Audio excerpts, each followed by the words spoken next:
Hi again. Uh,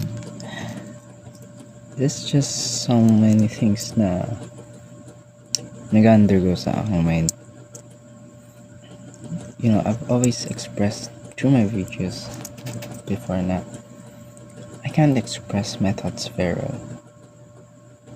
Siguro, yun nga, na I'm inexperienced enough na hindi ko pa nakikilala ang mundo. Hindi ko pa naiintindihan yung mga bagay-bagay na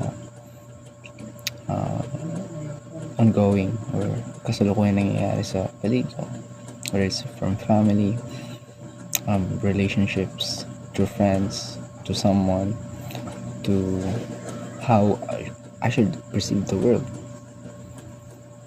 and why should I care, and why should I take my time focusing on how I would interpret the world and yung mga dynamics within it, especially sa environment na meron ako. I have friends na who notice things, like they genuinely notice things and they understand how life works, I guess, how to function, and paano makaramdam, paano maka feel, paano makapansin, seeing things, noticing things na I think na right now I feel like jealous or jealous between having those, I wouldn't say na it's a skill, but it's a characteristic, I must say.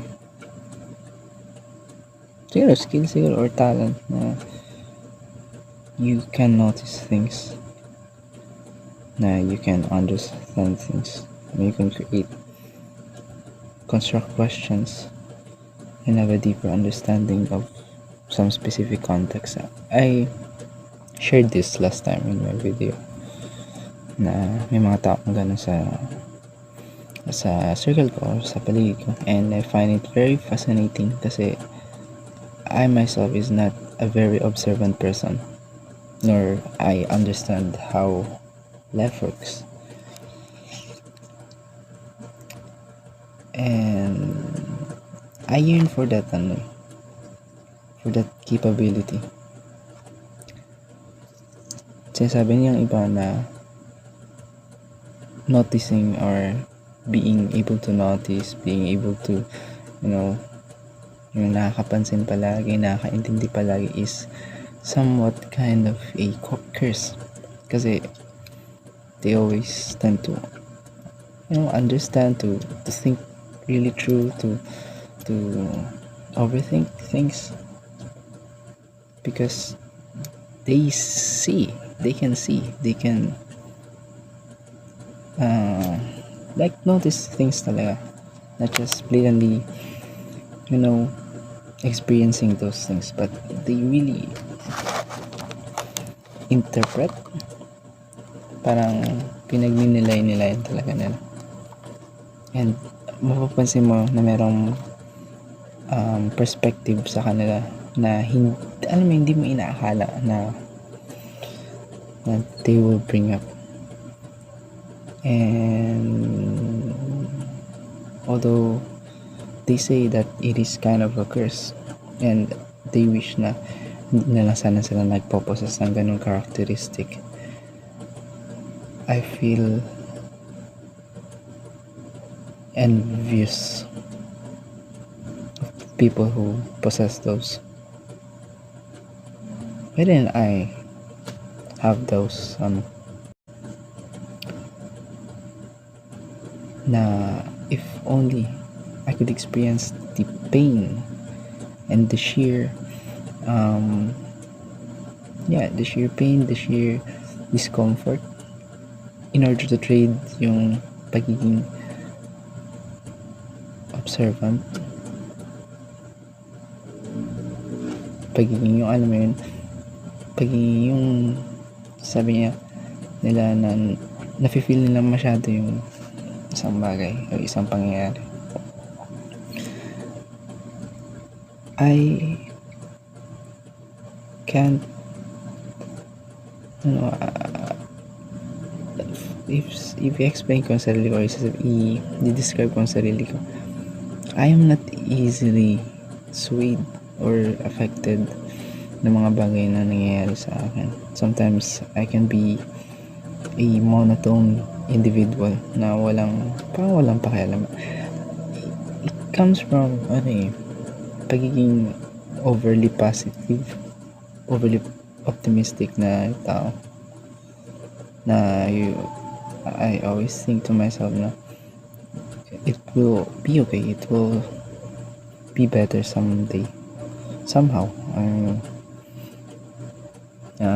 Things will work out na I'm just a person living means in a rock floating in a space, na I don't have to overthink and overcomplicate things. Kaya siguro nagbunga yun ng way ng thought process ko na hindi ko masyadong in-internalize yung mga bagay-bagay. Now, I don't have any idea how to process siguro yung feelings and to grow beyond what I have experienced in life.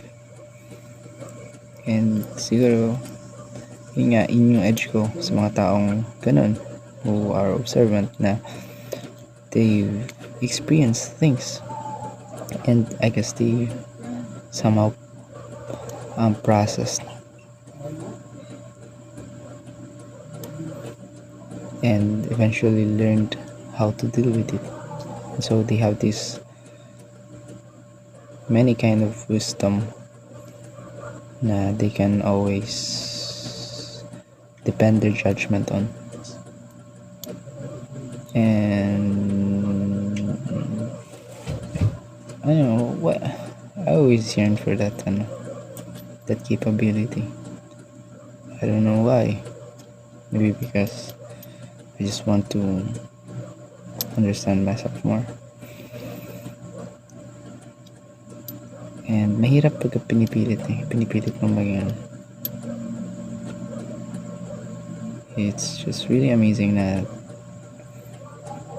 they are those kind of people.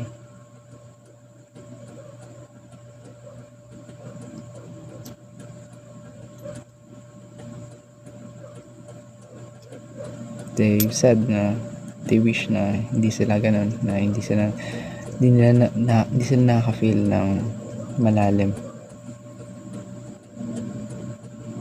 But I myself yearn for that experience, to experience deeply, to feel deeply, not just nasa mababaw, but to really experience and understand and to really explain what I'm feeling, because I don't have any idea at all. I don't have any preconception or any understandings of what I am going through. One thing that I can say that I'm trying my best to be someone that I want. But I think I'm forcing too much, na it becomes too performative and hindi ako natututo at all.